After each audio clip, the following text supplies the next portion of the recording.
Test 2. You will hear a number of different recordings and you will have to answer questions on what you hear. There will be time for you to read the instructions and questions, and you will have a chance to check your work. All the recordings will be played once only. The test is in 4 sections. At the end of the test, you will be given 10 minutes to transfer your answers to an answer sheet. Now turn to Section 1. Section 1. You will hear a man interviewing a woman in the street about her use of transport. First, you have some time to look at questions 1 to 5.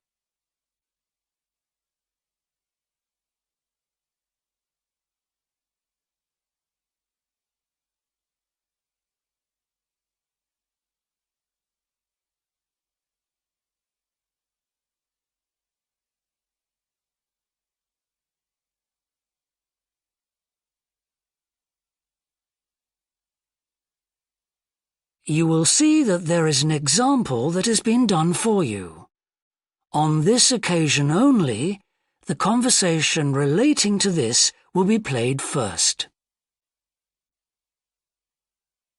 Excuse me? Yes? I wonder if you could spare a few minutes to do a survey on transport. It won't take long. No, that's fine. Oh, lovely. The survey is on behalf of the local council. They'd like to know about what transport you use and any suggestions for improvement. Can I start by asking you how you travelled to town today? Sure, I came on the bus. The woman travelled to town by bus, so bus has been written in the space. Now we shall begin. You should answer the questions as you listen, because you will not hear the recording a second time. Listen carefully and answer questions 1 to 5. Excuse me? Yes? I wonder if you could spare a few minutes to do a survey on transport. It won't take long. No, that's fine. Oh, lovely. The survey is on behalf of the local council.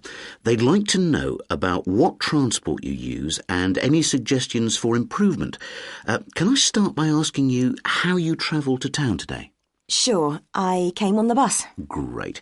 Now, can I get a few details about yourself? OK. What's your name? It's Louisa. Yes. Hardy. Can you spell that, please? Yes, it's Hardie. Great, thanks. And can I have your address?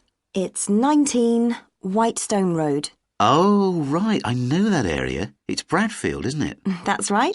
Is the postcode GT7? It's actually GT8 2LC. Great. And could I ask what your job is? Are you a student? I've actually just finished my training. I'm a hairdresser. Oh, right. And one more question in this section. What is the reason for you coming into town today? Actually, it's not for shopping today, which would be my normal reason, but to see the dentist. Right. Thanks. Before you hear the rest of the interview, you have some time to look at questions 6 to 10.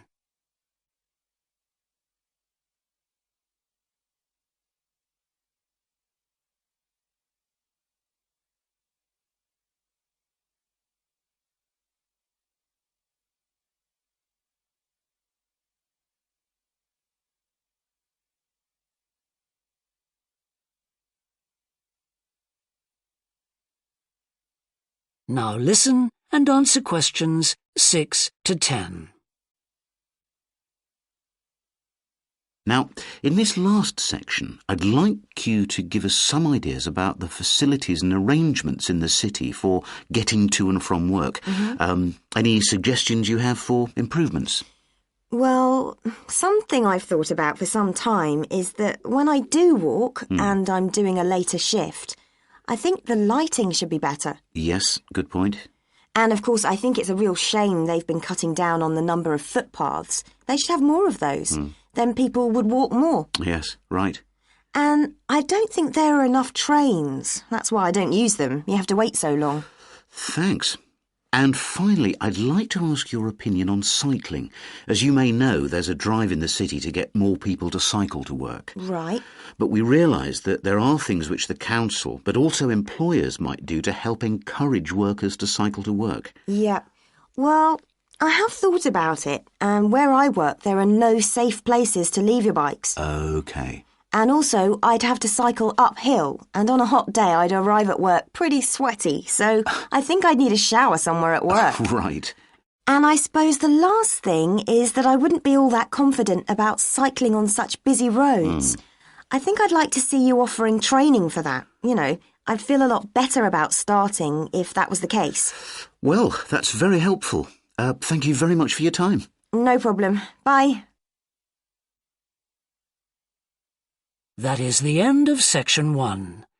You now have half a minute to check your answers.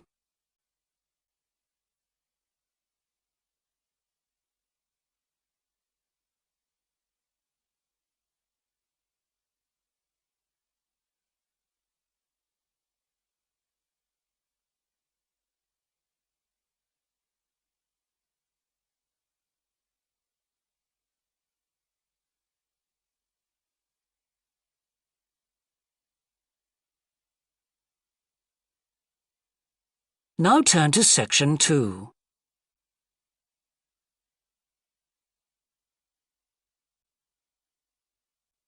Section 2. You will hear a representative of a city council giving information about 2 new facilities which are opening soon in the city. First, you have some time to look at questions 11 to 14.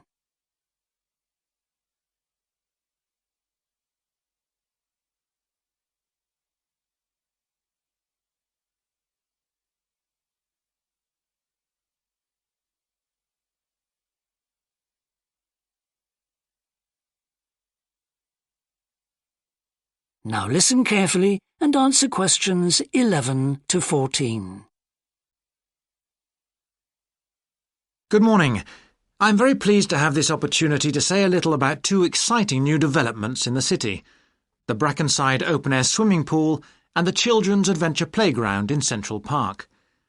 As many of you may know, the idea for these initiatives came from you, the public, in the extensive consultation exercise which the City Council conducted last year. And they have been realised using money from the SWRDC, the South West Regional Development Commission. First of all, Brackenside Pool. As many of the older members of the audience will remember, there used to be a wonderful open-air pool on the seafront 30 years ago, but it had to close when it was judged to be unsafe. For the design of this new heated pool, we were very happy to secure the talents of internationally renowned architect Ellen Wendon, who has managed to combine a charming 1930s design, which fits in so well with many of the other buildings in the area, with up-to-the-minute features such as a recycling system, the only one of its kind in the world, which enables seawater to be used in the pool. Now, there's been quite a bit of discussion in the local press about whether there would be enough room for the number of visitors we're hoping to attract, but the design is deceptive, and there have been rigorous checks about capacity. Also, just in case you were wondering, we're on schedule for a June the 15th opening date, and well within budget. A testimony to the excellent work of local contractors Hickman's. We hope that as many people as possible will be there on June the 15th. We have engaged award-winning actress Coral White to declare the pool open, and there'll be drinks and snacks available at the poolside. There'll also be a competition for the public to decide on the sculpture we plan to have at the entrance. You will decide which famous historical figure from the city we should have.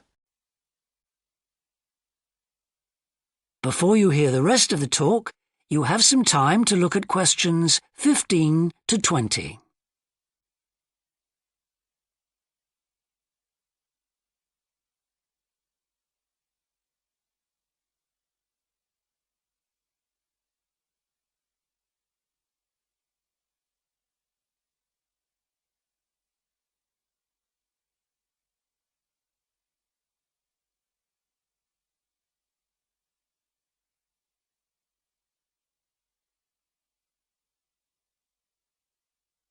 Now listen and answer questions 15 to 20. And now, moving on to the Central Park Playground, which we're pleased to announce has just won the Douglas Award for Safety. The news came through only last week. The unique design is based on the concept of the global village, with the playground being divided into 6 areas showing different parts of the world, each with a representative feature. For example, there is a section on Asia, and this is represented by rides and equipment in the shape of snakes, orangutans, tigers and so on, fauna native to the forests of the region. Moving south to the Antarctic, we couldn't run to an ice rink, I'm afraid, but opted instead for climbing blocks in the shape of mountains. I thought they could have had slides for the glaciers, but the designers did want to avoid being too literal. Then on to South America, and here the theme is El Dorado, games replicating the search for mines full of precious stones. And then, moving up to North America, here there was considerable debate.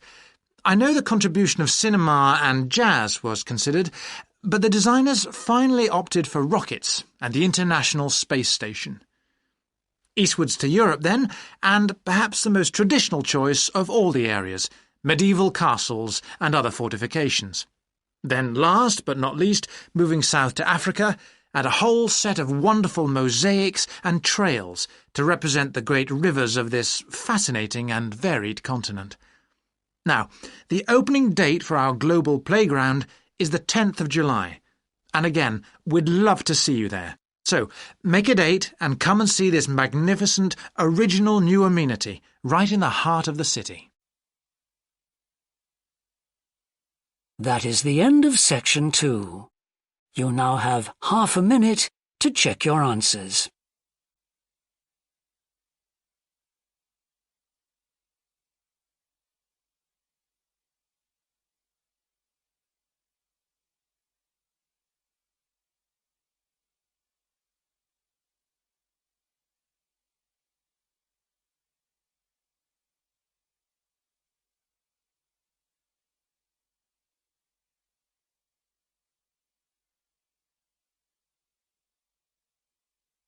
Now turn to section 3.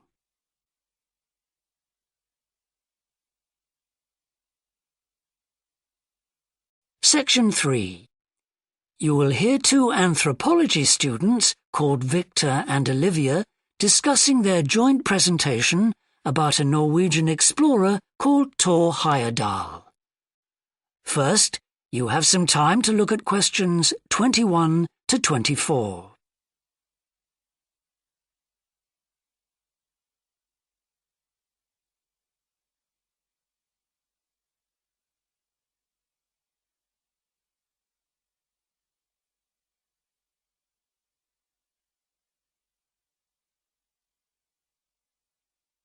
Now listen carefully and answer questions 21 to 24. Right, well, for our presentation, shall I start with the early life of Thor Heyerdahl? Sure. Why don't you begin with describing the type of boy he was, especially his passion for collecting things? That's right. He had his own little museum. And I think it's unusual for children to develop their own values and not join in their parents' hobbies. I'm thinking of how Heyerdahl wouldn't go hunting with his dad, for example. Yeah, he preferred to learn about nature by listening to his mother read to him. And quite early on, he knew he wanted to become an explorer when he grew up. That came from his camping trips he went on in Norway, I think. No, it was climbing that he spent his time on as a young man. Oh, right. After university, he married a classmate, and together they decided to experience living on a small island to find out how harsh weather conditions shaped people's lifestyles. As part of their preparation, before they left home, they learnt basic survival skills, like building a shelter. I guess they needed that knowledge in order to live wild in a remote location with few inhabitants, cut off by the sea, which is what they were aiming to do. An important part of your talk should be the radical theory Heyerdahl formed from examining mysterious ancient carvings that he happened to find on the island. I think you should finish with that. Okay. Before you hear the rest of the discussion, you have some time to look at questions 25 to 30.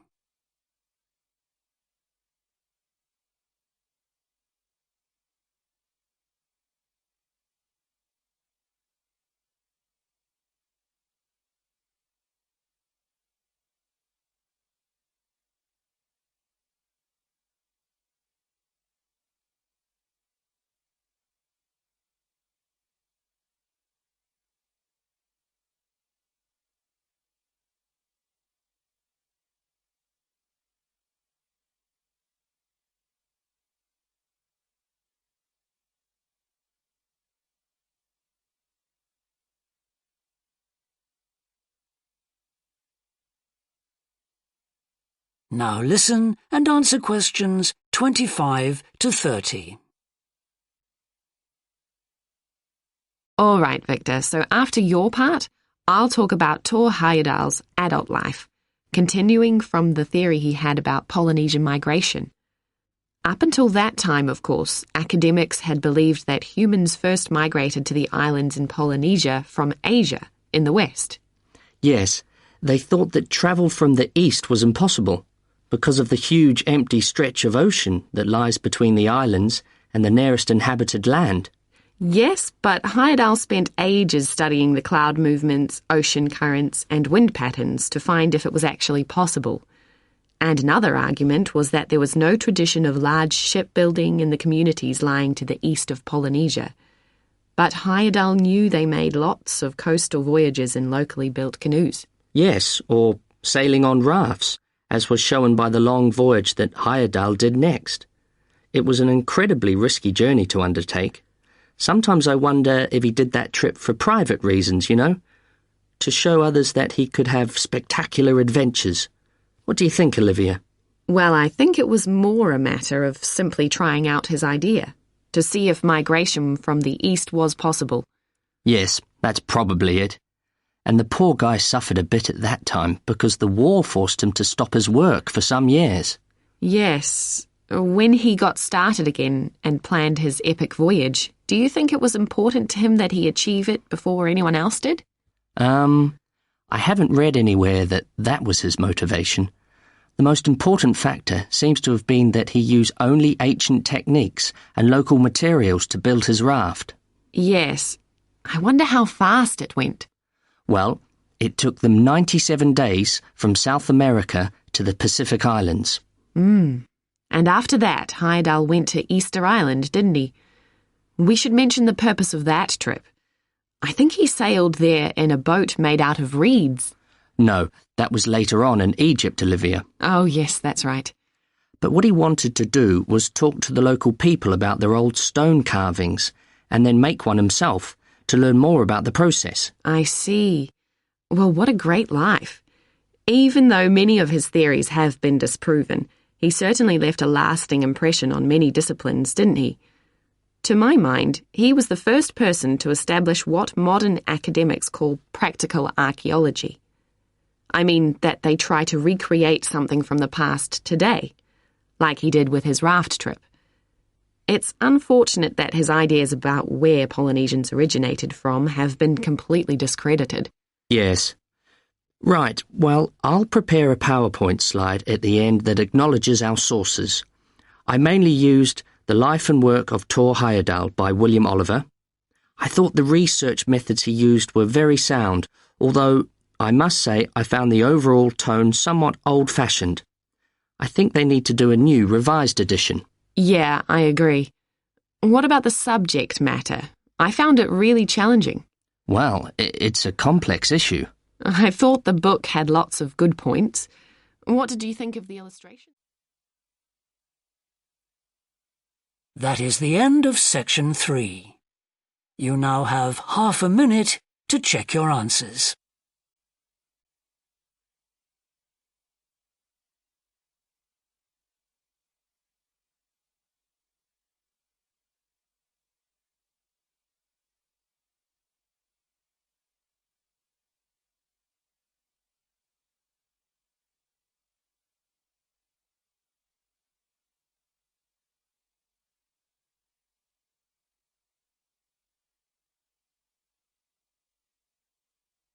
Now turn to Section 4.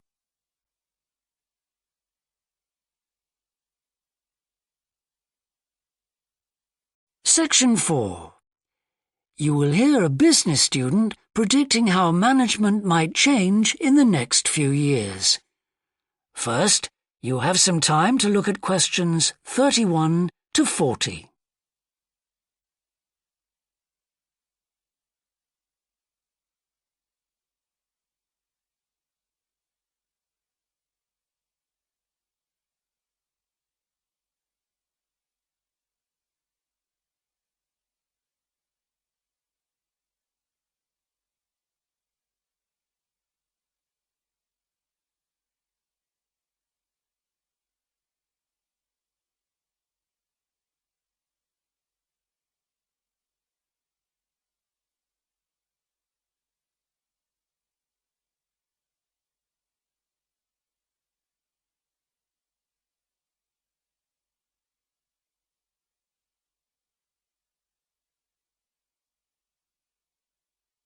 Now listen carefully and answer questions 31 to 40.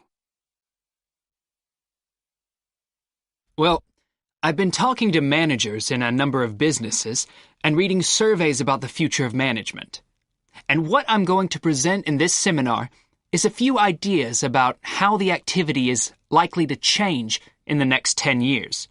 It isn't a scientific statistical analysis, just some ideas for us to discuss. One area I want to mention is business markets, and I'm sure a really significant development will be a major increase in competition, with companies from all around the world trying to sell similar products. Consumers will have much more choice.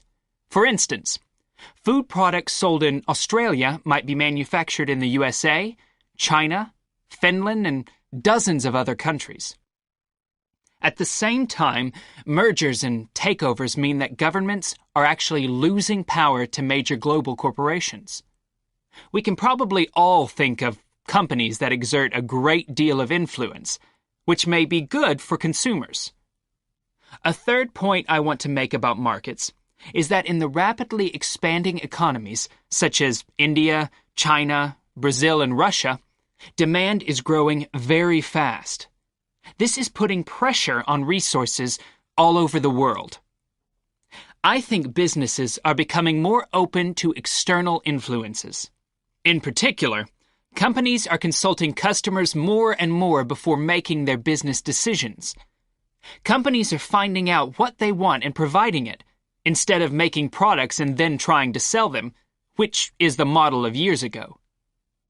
Another influence is that concerns about the environment will force manufacturers to extend product life cycles to reduce the amount of pollution and waste. And, in some cases, regulation will need to be strengthened. Many societies are much more fluid and democratic, and the structure of companies is changing to reflect that. I think we're going to see a greater emphasis within companies on teams created with a specific project in mind.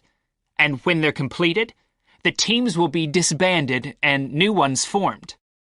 More and more people see work as simply one part of their lifestyle, and not the most important one.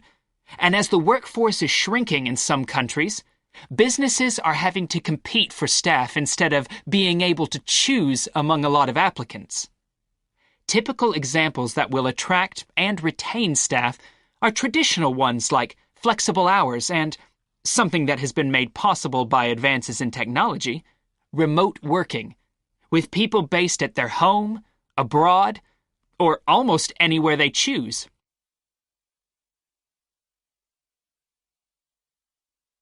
Management styles will almost certainly continue to change. Senior managers will require a lot more than the efficiency that they've always needed. Above all, they'll need great skills in leadership so that their organization can initiate and respond to change in a fast-moving world where they face lots of competing requirements and potential conflicts. In most of the world, the senior managers of large businesses are mainly men in their 50s and 60s, The predominant style of management will almost certainly become more consultative and collaborative, caused, above all, by more women moving into senior management positions. Many of the changes are influenced by developments in the wider economy. The traditional emphasis of business was manufacturing, and of course the service sector is very important. But we shouldn't overlook the growing financial contribution of IP, that is, intellectual property. Some books and films generate enormous sums from the sale of related DVDs, music, games, clothes, and so on. Another point I'd like to make is that although I've been talking about companies, one trend that they have to face is the move away from people working for the same employer for years. Instead, more and more people are becoming self-employed to gain the freedom and control over their lives that they're unlikely to get from being employed. Okay, well, that's all I want to say, so let's open it up for discussion. That is the end of section 4. You now have half a minute to check your answers.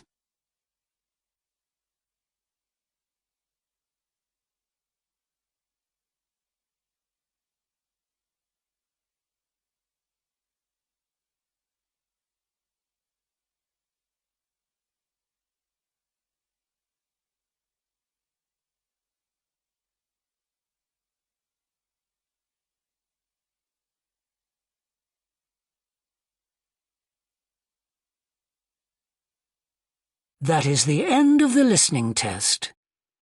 In the IELTS test, you would now have 10 minutes to transfer your answers to the answer sheet.